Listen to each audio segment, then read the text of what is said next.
talking with James about Chasm at Pax East 2016. So tell us about Chasm. Chasm is a 2D action RPG. It's a metroidvania style game. A lot of exploration and finding power-ups and trying to get to places you haven't been before. Okay. One big thing, though, that makes it a little bit different than other metroidvanias is that it features procedural generation. So every time you start a new game, the world's going to be assembled a little bit differently than the last time you played. Wow, so it's a lot of it is just kind of randomly. Yeah, and it's a little bit different than a lot of other random games. We actually hand design all the rooms.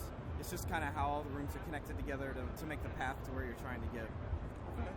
And because you said that you're gaining abilities, things like that, are you encouraging players to find secrets and shortcuts and speed run? Yeah, we definitely want to support speed runners, and there will be all kinds of secrets and stuff in the game.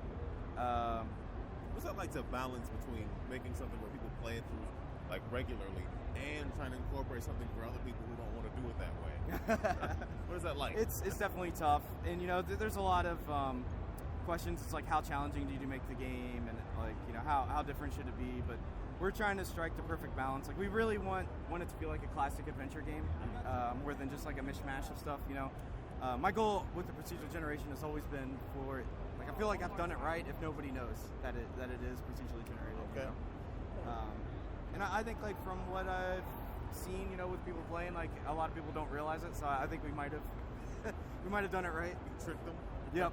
Gotcha. No, I played Chasm several years ago at MagFest. Oh, great. I did play it. This looks like the main character looks very similar, but I can tell that.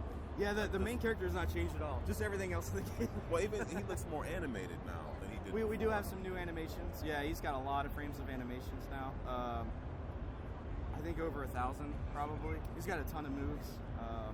So we just try to go all out. Yeah, make him as vivid as possible. So what is the I guess the story per se? So you play as Dalton. He's a young soldier who's assigned to this outpost in the middle of nowhere. His commander gets this letter from a nearby mining town saying that some of the miners were attacked by this wild beast in the mines and to send help. So you're sent there to go check it out. It's kind of like your first mission. And when you get to the town, you find it's like completely abandoned. Like, nobody's there. You don't know what's going on. And your only option then is to basically head down into the mines and try to figure out, what happened. Or maybe get more people to help you. But yeah. I mean, and as you explore, you'll find like the townspeople, and they'll kind of reveal to you, what's going on and all that kind of thing. Okay. So it's definitely, we wanted to approach it as a classic adventure game with some mystery to it, and a lot of people to meet, and things to find, all that kind of thing. You have a map. Yep. Correct. Okay. Yeah, there is a map. Okay. So how big is the team working on this game? There's 5 of us total. Okay. Myself, I'm kind of the director/designer. We have a programmer, background artist, animator, and a musician. Okay. And when did you first start working on Chasm? I want to say I started working on it towards the end of 2012, around September. And then in May 2013, I had the prototype of the game done, and we did a Kickstarter to fund it, and we got the team working on it full time then. So what are the platforms you're coming out on? We'll be launching on PC, PS4. On PC, it'll be Windows, Mac, and Linux, and then on Steam, of course, we'll have Steam box support as well. And any plans for any Wii U love? We definitely want to get it to both Xbox and Wii, and the handhelds.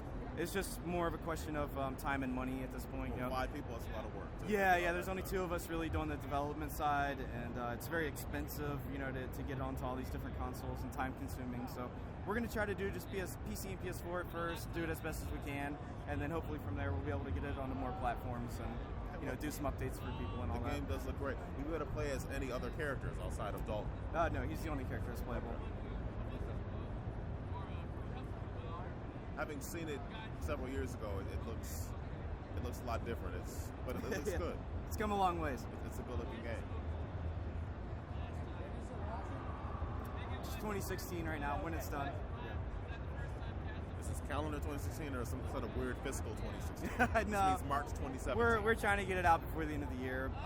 We're just trying not to set any dates right now because we've been wrong twice already with estimates, and we really would just want to give it as much love as we can and make sure it's exactly what we want before we put it out. Are there any difficulty level modes or just So when you first start a game, there won't be any option. It's just kind of normal mode. But when you beat the game, you'll unlock hard mode, and then if you beat it on hard mode, you unlock nightmare mode. So there should definitely be a good amount of challenge. Nightmare mode. Describe that. I mean, it's basically the same as hard mode. It's just even increased challenge, like double damage from everything and all that kind of thing. So Okay. yeah. Well, that means you all have to go through it on nightmare mode. Yeah, that means we have to somehow make it through all of this. Blindfolded.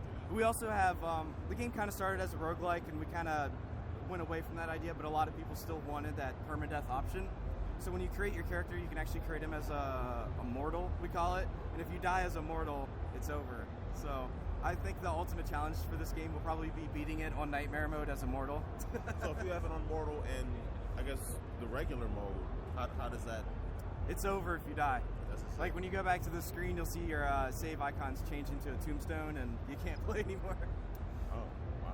And you can't change that setting once you started the game either. Yeah, once you start a profile with it, you can't change it. So but it's totally optional. You know. You've made everybody happy then. Yeah, everybody has what they need. Yep, so. we wanna give the insane challenge for the people that want it, and everybody else can just play normal game. I will be immortal. Yeah. A man of many lives. Yeah, exactly. This is the save room here. This is the demo, so you don't see that, but normally an option will pop up asking if you want to save your game. So then if you die, you just go right back there. Thank you for your time, James. I appreciate it. Yeah, thank you.